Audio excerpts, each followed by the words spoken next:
Bismillahirrahmanirrahim. Assalamualaikum warahmatullahi wabarakatuh. Anakku sekalian, ketemu lagi bersama ibu untuk belajar kimia. Kemarin kalian sudah belajar menghitung konsentrasi zat terlarut di dalam larutan. Nah, sekarang kita mau lanjut belajar larutan itu dibedakan menjadi larutan elektrolit dan non elektrolit. Nah, siapa larutan elektrolit? Masih ingat ya bahwa larutan elektrolit adalah larutan yang dapat menghantarkan arus listrik. Sedangkan non elektrolit berarti tidak dapat menghantarkan arus listrik. Yang merupakan larutan elektrolit itu bisa asam, bisa basa, bisa garam. Kemudian selain asam, selain basa, selain garam itu berupa larutan non elektrolit, yaitu contohnya urea, glukosa, alkohol, dan benzena. Masih banyak lagi yang lainnya ya. Nah, kalau dilihat dari rumus kimianya, asam itu misalnya HCl, HBr, kemudian ada HI, HNO3, dan selanjutnya. Kalau basa itu NaOH, BaOH 2 kali, KOH, dan lain-lain. Nah, kalau garam itu contohnya NaCl, K2SO4, MgSO4, itu adalah merupakan garam. Nah, supaya kalian mudah membedakan siapa asam, siapa basa, siapa garam. Nah, asam itu ada H-nya ya, tapi tidak semua senyawa yang ada H-nya adalah asam ya. Kalau dilihat dari rumus kimianya, asam itu ada H-nya kecuali NH3. Kenapa? Karena NH3 ditambah air itu menjadi NH4OH. NH4OH itu akan terion menjadi NH4+ dan OH-. Ada OH-nya, ini menyebabkan larutan bersifat basa. Jadi NH3 ini sifatnya basa. Kemudian kalau basa, rumus kimianya itu ada OH-nya ya, kecuali CH3COOH. Kenapa? Karena CH3COOH itu terurai menjadi CH3COO- plus H+. H+ ini menyebabkan larutan bersifat asam. Jadi CH3COOH itu merupakan asam. Kemudian kalau dilihat rumusnya untuk garam, itu tidak ada H-nya, tidak ada OH-nya. Seperti itu. Kemudian kalau dilihat namanya, ini HCl itu adalah asam klorida, HBr adalah asam bromida, NaOH namanya natrium hidroksida, BaOH 2 kali namanya barium hidroksida, NaCl itu namanya natrium klorida, K2SO4 namanya kalium sulfat. Itu semuanya larutan elektrolit, terdiri dari lebih dari satu kata. Kalau kita lihat non elektrolit, semuanya ini satu kata. Jadi kalian membedakan elektrolit dan non elektrolit. Kalau non elektrolit hanya satu kata. Kalau lebih dari satu kata itu merupakan larutan elektrolit. Nah, kalian harus ingat, elektrolit itu dibedakan menjadi elektrolit kuat dan elektrolit lemah. Apa yang membedakan larutan elektrolit kuat dan lemah? Kalau elektrolit kuat itu terionisasi sempurna, harga alfanya sama dengan 1. Kalau elektrolit itu sifatnya lemah, harga alfanya antara 0 sampai dengan 1. Kalau non elektrolit, alfanya sama dengan 0. Nah, dulu ibu pernah mengingatkan bagaimana kalian untuk menghafal asam kuat itu siapa, basa kuat itu siapa. Asam kuat itu adalah, ibu dulu ngasih lekingnya gini, celana baru norak sangat kelewat. Artinya apa? HCl, HBr, HI,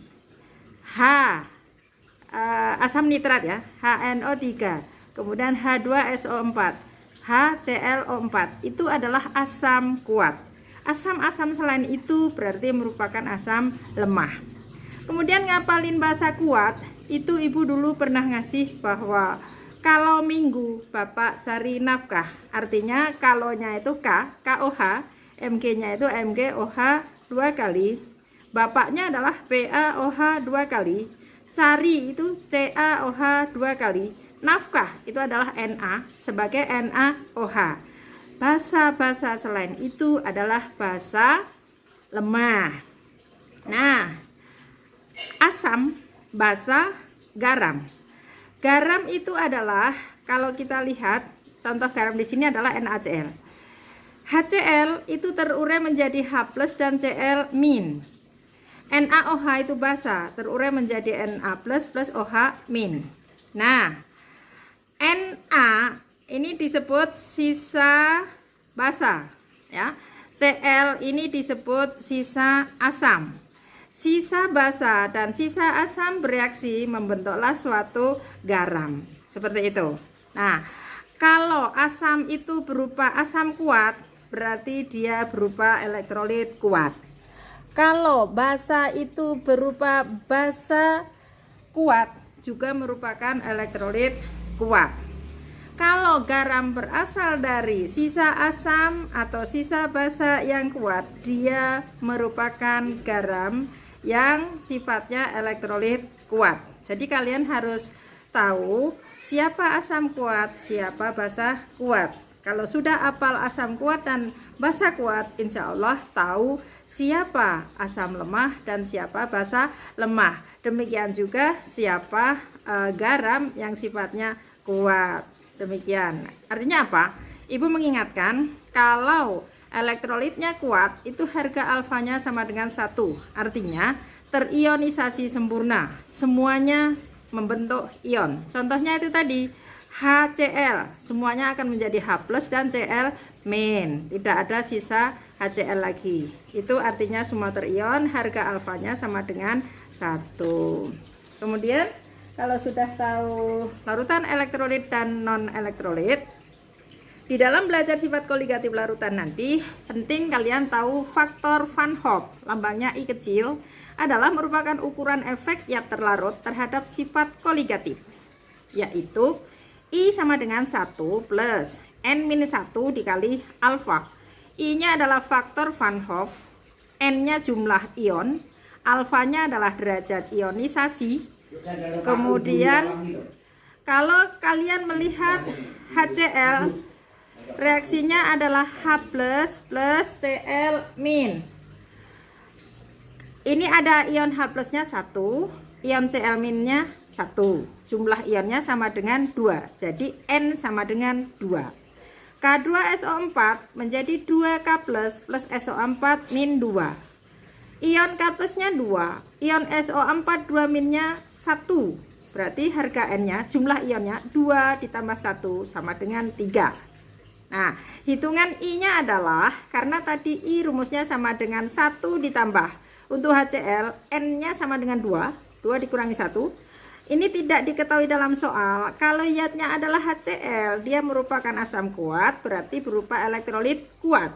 Elektrolit kuat, harga alfanya adalah 1. Jadi I-nya sama dengan 1 ditambah 2 kurangi 1 adalah 1 dikalikan 1 sama dengan 1 ditambah 1, yaitu sama dengan 2. K2SO4 tadi sudah diketahui N-nya 3, dimasukkan rumus I sama dengan 1 ditambah 3, N-nya 3 min 1, karena ini garam yang berasal dari asamnya kuat, basanya kuat, alfanya sama dengan 1, sehingga diperoleh I-nya sama dengan 3. Nah, yang pertama sekali kita akan belajar sifat koligatif larutan. Pengertian sifat koligatif larutan adalah sifat fisik larutan yang hanya ditentukan oleh jumlah partikel zat terlarut, tidak tergantung jenis zat tersebut. Yang akan dipelajari di dalam sifat koligatif larutan itu ada 4. Yang pertama, penurunan tekanan uap jenuh, ya, penurunan delta segitiga ya lambangnya. Tekanan itu P, jadi lambangnya delta P. Penurunan titik beku, penurunan delta. Titik beku ini dalam istilah bahasa Indonesia TB.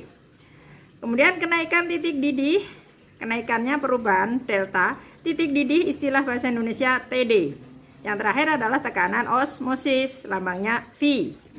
Kalau menggunakan istilah bahasa Indonesia, TD itu titik didih. Tapi kalau bahasa Inggris, mendidih itu boiling. Jadi TB itu titik didih. TB untuk istilah Indonesia itu titik beku. Kalau istilah asing, titik didih itu TB, boiling point. Ya. Membeku itu istilah asing adalah freeze. Kalau TF itu titik beku dalam istilah asing. Kalau istilah Indonesia, titik beku adalah TB. Semoga tidak tertukar ya.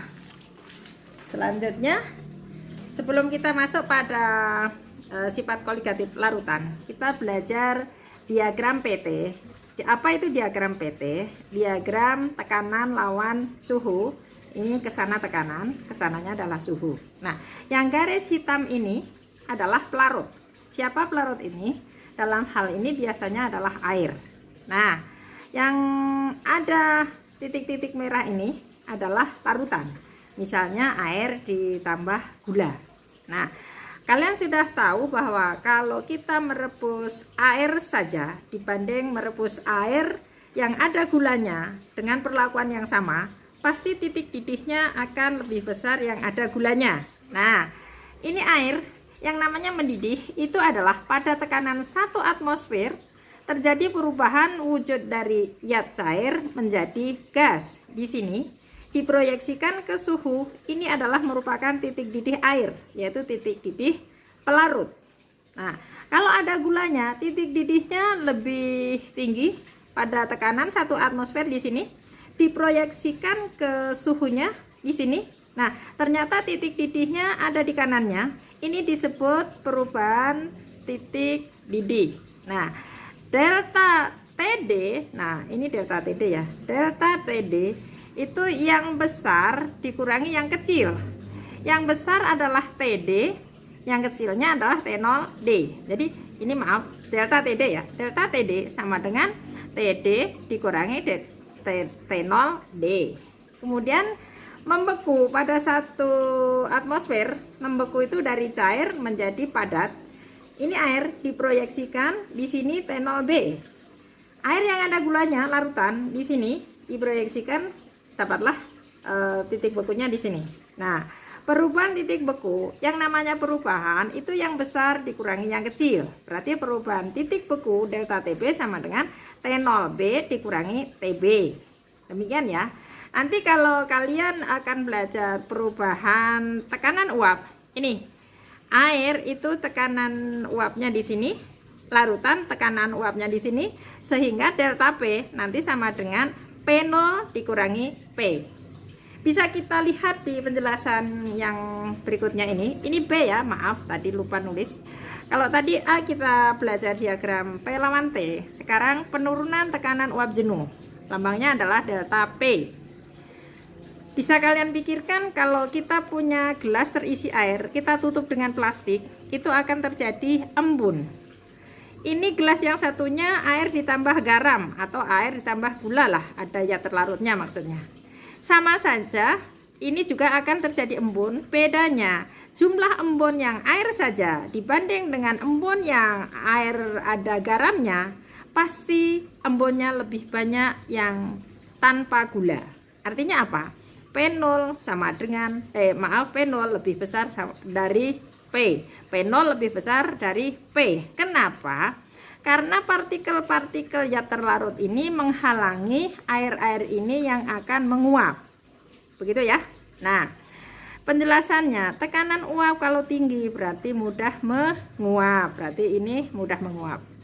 Tekanan uap rendah berarti sukar menguap. Kenapa ini sukar menguap? Karena terhalang oleh partikel zat terlarut. Nah, karena P0 lebih besar dari P, maka delta P sama dengan P0 min P. Kemudian P itu sama dengan XP dikalikan P0, karena P-nya itu lebih kecil dari P0-nya.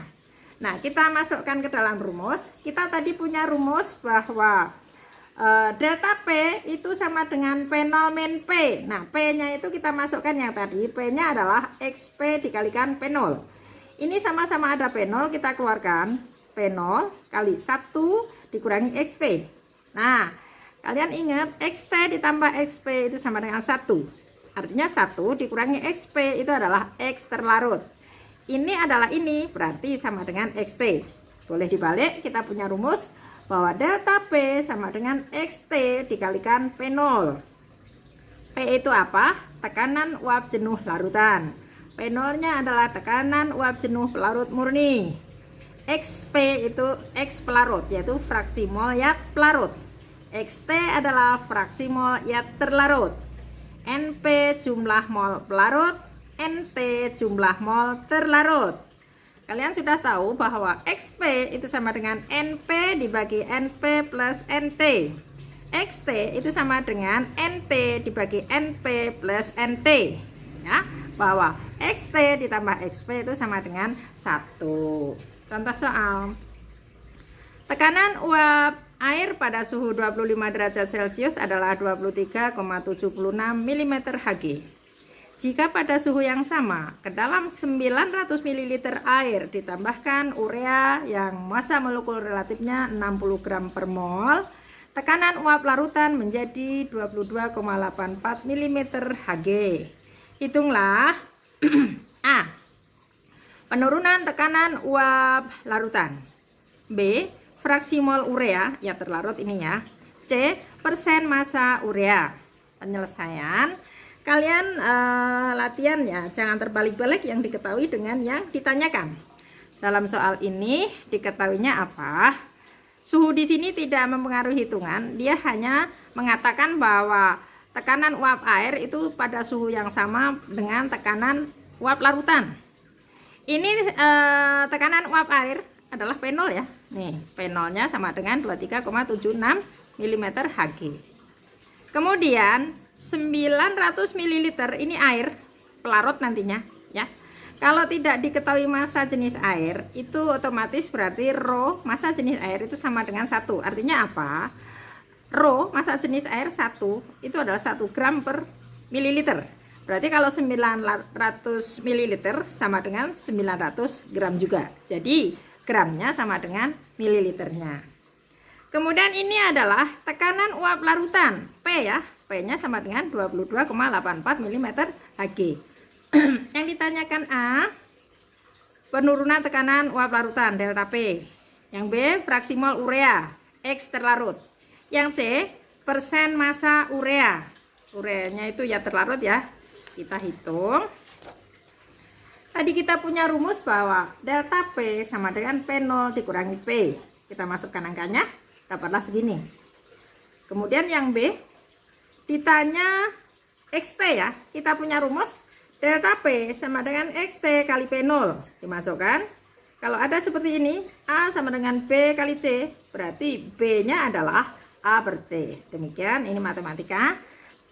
Didapatlah harga XT-nya sama dengan 0,039. Nah, yang C, kita mau menghitung massa urea. Yang terkait dengan urea di sini adalah terlarut kan? Kita mencari berapa nanti molnya urea dari fraksi mol terlarutnya urea sama dengan NT dibagi NT plus NP. Kita masukkan. Tadi XT-nya sudah tahu 0,039. NT belum tahu, Nah, NP itu adalah molnya pelarut yaitu 900 gram, MR-nya 18. Didapatlah NT per NT plus 50. Nah, ini perkalian silang. Ini dikalikan ini yang bawah penyebutnya, kemudian sama dengan atas. Jadi 0,3039 dikalikan NT plus 50 sama dengan NT. Seperti ini, NT kalikan ini ditambah 50 dikalikan ini sama dengan NT. Yang angka dipisah dengan yang ada variabel NT-nya. Jadi ini pindah ke sana negatif, didapatlah 1,95 sama dengan 0,961 NT. Ya, NT-nya adalah ini dibagi ini ya. Ini bagi ini sama dengan 2,029. Nah, kita sudah punya molnya urea. Kalau kita menghitung massa, itu adalah mol dikalikan massa molekul relatif. Kita sudah dapat molnya 2,029, MR-nya tadi adalah 60. Dapatlah Massa urea itu 121,75 gram. Persen urea itu adalah massa urea dibagi massa total, yaitu ya terlarut urea ditambah pelarutnya yaitu air, didapatlah angka 121,75 dibagi 1021,75 dikalikan 100%, dapatlah 11,92%. Ini adalah persen massa dari urea di dalam larutan tersebut. Semoga yang Ibu sampaikan ini bermanfaat. Kalau kalian merasa bermanfaat, tolong subscribe video Ibu ini. Terima kasih, sampai ketemu pertemuan yang akan datang. Assalamualaikum warahmatullahi wabarakatuh.